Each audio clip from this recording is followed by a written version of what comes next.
Hey, and welcome back to This Is How We Rise. I, of course, am your host and friend, Nika Laurie, and I'm so grateful to have you here today.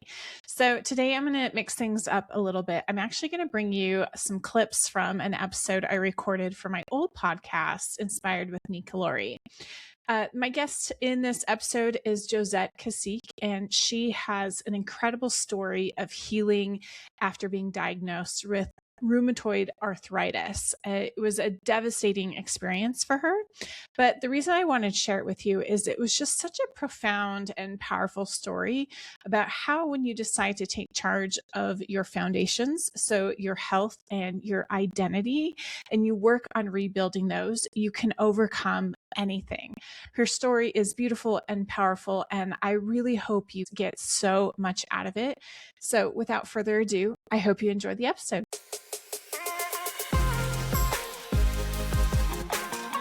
Hey, it's your friend Nika, and welcome to This Is How We Rise.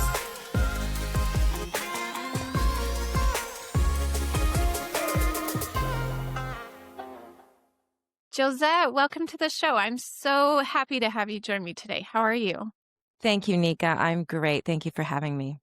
Absolutely. So welcome to the show. I'm super excited for your story. But before we do, can you tell us a little bit about yourself, what you do, and how you got to where you are today? Sure. Thank you. My name is Josette Tkacik, and I am a Zumba instructor. Of the crazy kind. I have a pretty large following. Zumba mentioned to me and then said on NPR that I'm the most successful Zumba instructor that they ever knew. Wow. Classes. Congratulations. Thank you. They have over 15 million classes going on every single day, and it's a huge privilege. I stumbled upon that success. I wasn't planning on being a fitness instructor for sure. My background is in dance, and I am a mom of a now 13-year-old son. My husband is an Argentine polo player, so I got really lucky there. Cool. Yeah. And I am here to my story really starts about 11 years ago when I was diagnosed with advanced rheumatoid arthritis.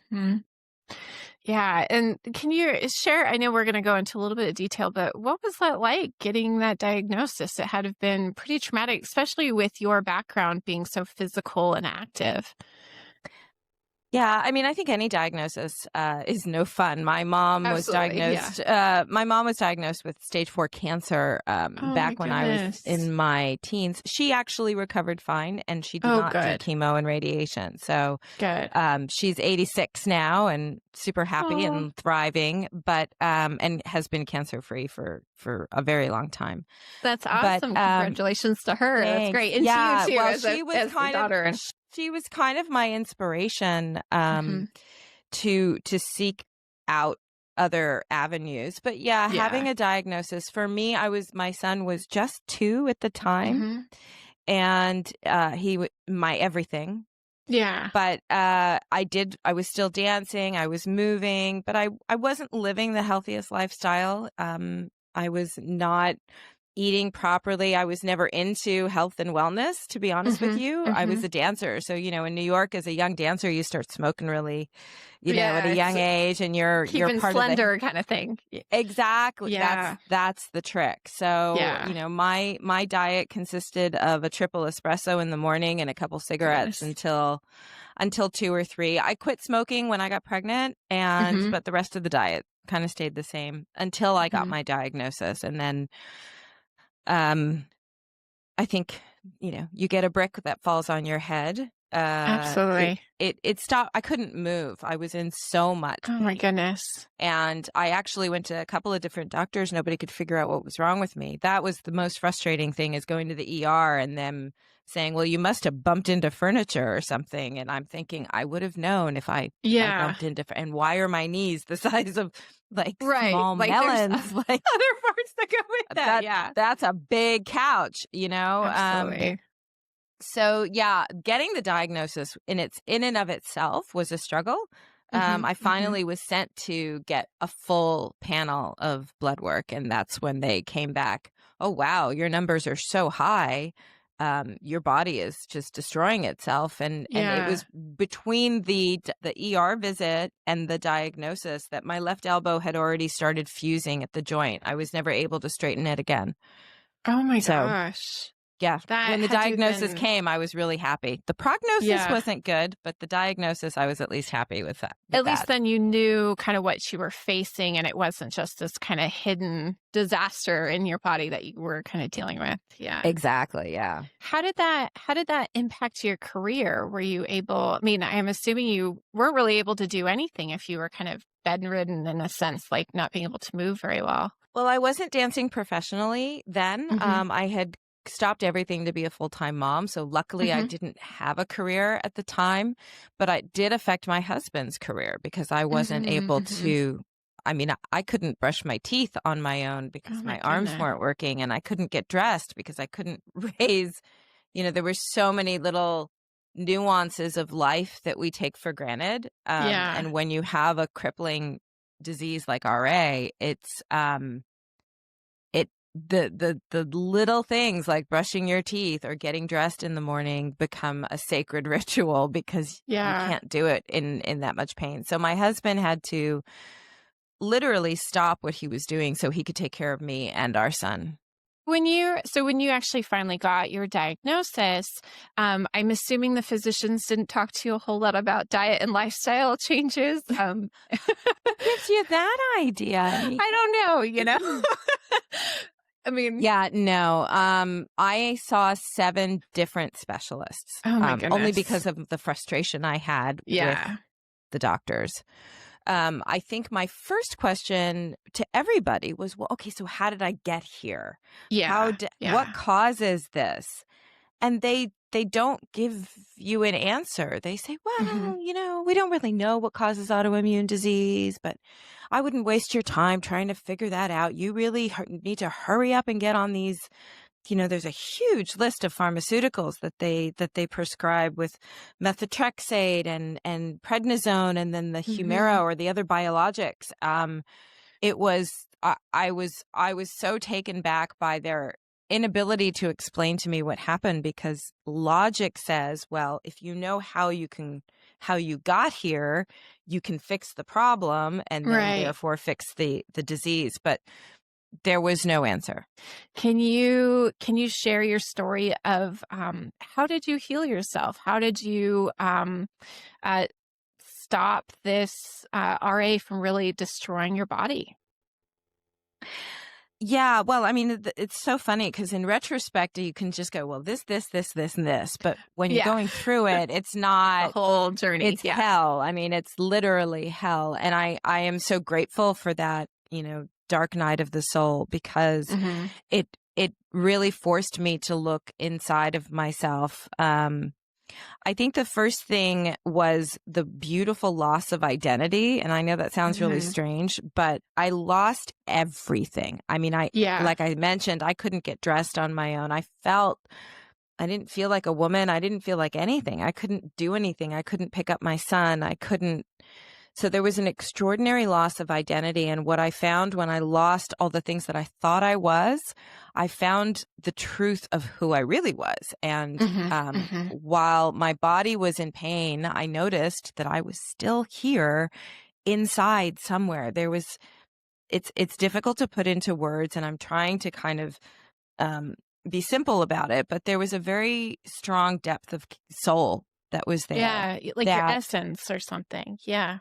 Exactly. And when I started to tune into that, I got little cues, why don't you go look over there? Or why don't you try this? And it was very simple and very easy, and nothing was forced. I mean, I was in a lot of pain, so I spent a lot of time just sitting and crying and seeking something different. I knew I was in for some radical change, but what I did do is I looked at some of the research, and first I found a clinic, I think it was in Switzerland, that was a naturopathic clinic that worked specifically with autoimmune diseases. And lo and behold, they had a theory of going alkaline, like a full alkaline diet. Yeah. And I said, wow, nobody's talked to me about alkaline and acid and acidosis and all of this stuff that I had then wait, I read more and more, and I read more and more, and they have a lot of success with that. So I thought, okay, you can do that. You can totally change your diet. And that's not a huge price to pay considering the pain I was in. So the first thing I did was change my diet to full alkaline. I think I only ate green vegetables. My husband said I was like a bunny rabbit. I ate green vegetables. I mean, I lost a lot of weight, but I was just eating greens, and I juiced, and I did everything I could to only eat alkaline. I got those little litmus tests that you can get that tests your acid level in your urine. So I did that every morning. I was hugely acidic. So I said, okay, there's something here. So I went on an alkaline diet. And then the next thing was I discovered through my research the leaky gut, which nobody ever told me about before either. And I was fascinated with that. You know, all of us are affected by it, right? And nobody was talking about it. Yeah. It's mind blowing because it's so logical and it's so simple. So the acidosis, negative emotion, toxins, environmental toxins, toxic food, if you're not eating organic, all of this stuff just compounds and compounds in your own body. I didn't know, we kind of just go around life not thinking about this stuff. But so those are the two main things that I did physically. Was I went after healing a leaky gut. And I think the protocol was just, again, alkaline diet was huge. But also there were some amino acids. I think it was L-lysine that I used. And my magic sauce, I call, is high MGO Manuka honey. Which I would take a teaspoon of, I think it was MGO 830 or more, like super high, potent Manuka honey. And that seemed to really have an effect on healing my gut. Yeah. So those were the two physical things. Everything else was lifestyle, mindset, and mental, spiritual, and emotional change.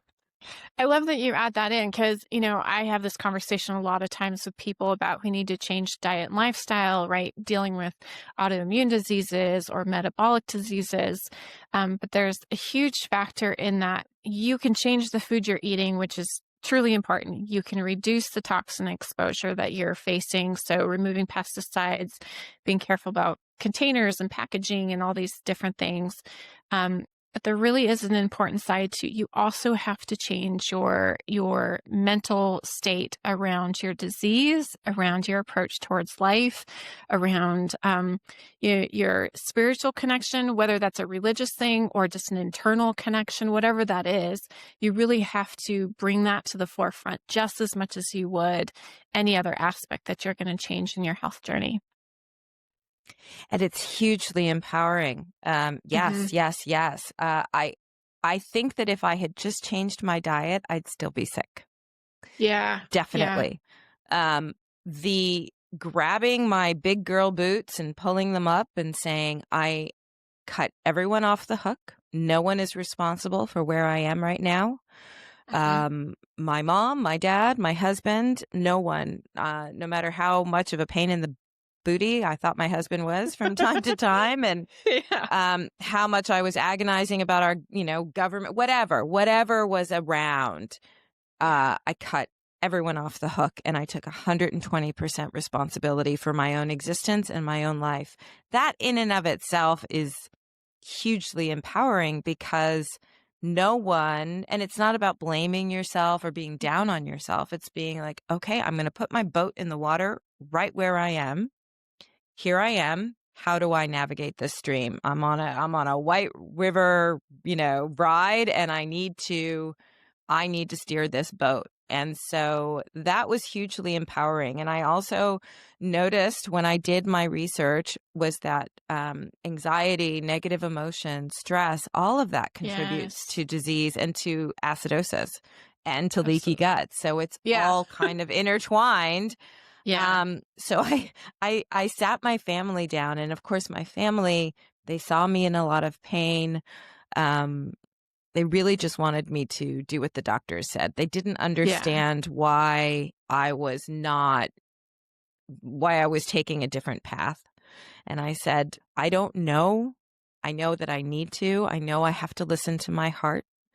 I love you all, but I'm blocking any negative or any opinions. They're beautiful opinions. They're not mine. And I need to listen to my heart. I love that. Yeah. And I so think, that was a big thing go too, is taking that, having that, it was the first time in my life that I had a healthy boundary, you know, because I'm a people pleaser, and I think that also contributed to my disease. But it was the first time, and again, I have to give credit to my son, because as you know, once you put on that mom hat, nothing's going to get in between me and being there for my son. So Absolutely. that healthy boundary of just saying, I love you, just back off. My husband, I said to him, if you want to fight about something, guess what? You're automatically right. I don't care. I'm not fighting with you. I'm not fighting with you. Right now I'm 120% into taking care of me. Priority. Yeah.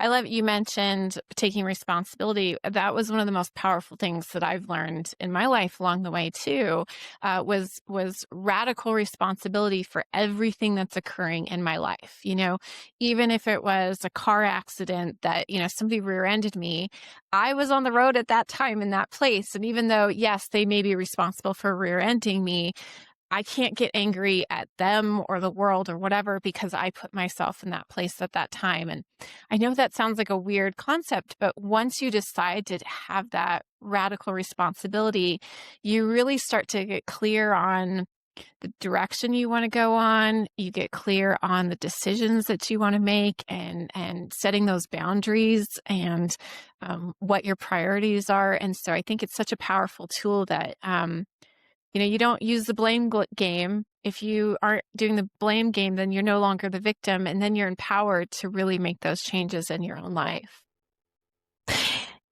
Exactly. And you become deliberate in your day. You become deliberate about what you focus your beautiful life energy. I mean, I think, what is it? Buddha said that the biggest mistake we make is that we think we have time.